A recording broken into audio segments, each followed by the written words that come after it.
अस्सलामुअलैकुम वरहमतुल्लाहि वबरकातुहू। बच्चों, आज हम पढ़ेंगे मजमून उर्दू। आज मजमून उर्दू में हम एक ऐसे बच्चे का किस्सा पढ़ेंगे जिसने अपनी जान की परवाह ना करते हुए बस्ती वाले लोगों की जान बचाई। तो चलिए हम बहादुर जोसेफ का वाकया पढ़ना शुरू करते हैं। किसी दरिया के करीब एक छोटी सी बस्ती थी। वहाँ के लोगों ने दरिया के किनारे एक मजबूत दीवार बनाई थी। ये दीवार दरिया के पानी को बस्ती में आने से रोकने के लिए थी। मतलब बस्ती वाले लोगों ने एक दीवार बनाई। दीवार किस लिए थी? दरिया के पानी को बस्ती में आने से रोकने के लिए। इसी बस्ती में जोसेफ नाम का एक लड़का रहता था। एक शाम वो दरिया के किनारे खेल रहा था।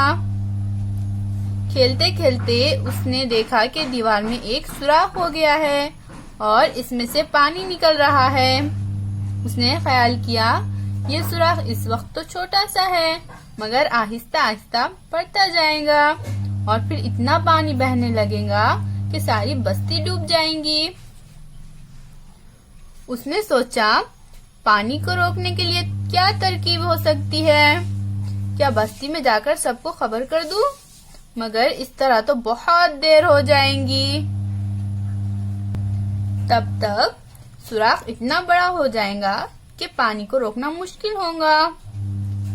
आखिर एक तरकीब जोसेफ के समझ में आई। उसने अपनी हथेली सुराख पर लगा दी। पानी तब भी न रुका। बच्चों, दरिया का पानी बस्ती में नहीं आना चाहिए, इसलिए जोसेफ ने क्या किया? अपनी हथेली से सुराख को बंद करने की कोशिश की, लेकिन पानी तब भी न रुका। वो सुराख से अपनी पीठ लगाकर बैठ गया। जब सुराख से हथेली लगाने पर पानी नहीं रुका तो जोसेफ ने क्या किया? अपनी पीठ लगाकर बैठ गया सुराख पर। धीरे धीरे सर्दी बढ़ने लगी, लेकिन जोसेफ ने हिम्मत न हारी। क्योंकि बच्चों, सर्दी के भी दिन थे और सुराख से ठंडा ठंडा पानी भी जोसेफ को लग रहा था दरिया का। इसलिए जोसेफ को सर्दी होने लगी, लेकिन फिर भी जोसेफ ने हिम्मत नहीं हारी और वहीं डटा रहा। वो रात भर इसी तरह दीवार से पीठ लगाए बैठा रहा ताकि सुराख न बढ़े और पानी रुक जाए। सर्दी से उसके हाथ पांव शल हो गए। हाथ पांव शल होना यानी बर्फ की तरह उसके पांव सर्दी की वजह से जमने लगे। सुबह के वक्त एक शख्स उधर से गुजरा। वो जोसेफ के करीब गया जो सर्दी से अकड़ गया था। इसकी पीठ जिस जगह दीवार से लगी हुई थी वहाँ से थोड़ा थोड़ा पानी निकल रहा था। वो शख्स समझ गया कि माजरा क्या है। वो दौड़ता हुआ बस्ती में पहुंचा और बहुत से लोगों को बुला लिया। उस वक्त तक जोसेफ की हालत बहुत नाजुक हो चुकी थी। कुछ नौजवान लड़कों ने उसे वहाँ से उठाया और उसे लेकर बड़ी तेजी से अस्पताल की तरफ रवाना हुए। दूसरे लोग सुराख बंद करने में लग गए।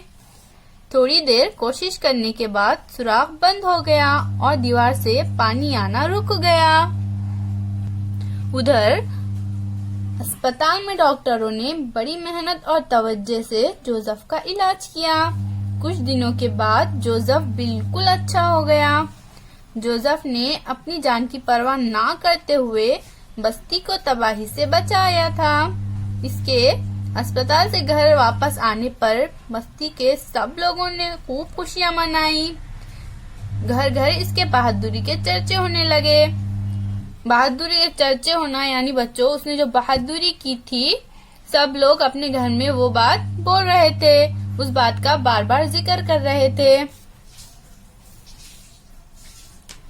माजरा यानी वाकया, बात या मामला। चर्चा होना यानी किसी बात का बार बार जिक्र होना। उम्मीद है बच्चों आपको आज के बहादुर जोसेफ का वाकया समझ में आ गया होगा। फिर मिलेंगे। अल्लाह हाफिज।